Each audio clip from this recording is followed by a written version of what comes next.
ರಾಜಭವನರು ರಾಜಭವನ ಬೆಂಗಳೂರು ವಿಷಯ ಕರ್ನಾಟಕ ರಾಜ್ಯ ಸರ್ಕಾರದ ದ್ವೇಷಭಾಷಣ ಮಸೂದೆಗೆ ಸಂವಿಧಾನಾತ್ಮಕ ಕಾರಣಗಳಿಂದ ಅಂಕಿತ ನೀಡಿದೆ.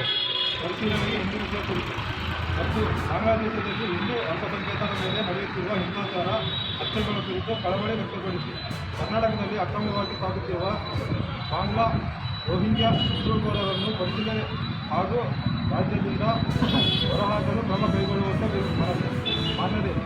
ಸಂವಿಧಾನಾತ್ಮಕ ಮಹತ್ವ ಹೊಂದಿರುವ ಎರಡು ವಿಷಯಗಳಿಗೆ ಸಂಬಂಧಿಸಿದಂತೆ ಇದು ಮನವಿ.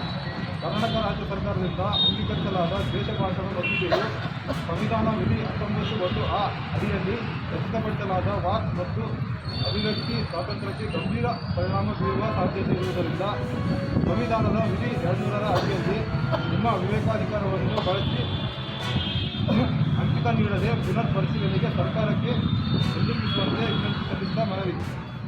ಬಾಂಗ್ಲಾದೇಶದಲ್ಲಿ ಹಿಂದೂ ಅಲ್ಪಸಂಖ್ಯಾತರ ಮೇಲೆ ನಡೆಯುತ್ತಿರುವ ಹಿಂಸಾಚಾರ ಹತ್ಯೆಗಳು ಮತ್ತು ಮಾನವ ಹಕ್ಕುಗಳ ಉಲ್ಲಂಘನೆ ಕುರಿತು ಕಳವಳಿ ವ್ಯಕ್ತಪಡಿಸಿ ಅದರ ಪರಿಣಾಮವಾಗಿ ಉಂಟಾಗುವ ಆಂತರಿಕ ಭದ್ರತೆ ಮತ್ತು ಕಾನೂನು ಸುವ್ಯವಸ್ಥೆಯ ಆತಂಕಗಳು ಗಮನದಲ್ಲಿಟ್ಟುಕೊಂಡು ಕರ್ನಾಟಕದಲ್ಲಿ ಅಕ್ರಮವಾಗಿ ವಾಸಿಸುತ್ತಿರುವ ಬಾಂಗ್ಲಾ ರೋಹಿಂಗ್ಯಾ ಅಕ್ರಮ ನುಸುಳುಕೋರರ ಕುರಿತು ತುರ್ತು ಪರಿಶೀಲನೆ ನಡೆಸಿ ಪ್ರಚಲಿತ ಕಾನೂನುಗಳ ಪ್ರಕಾರ ಕ್ರಮ ಕೈಗೊಳ್ಳುವಂತೆ ಆಗ್ರಹಿಸುತ್ತೇವೆ.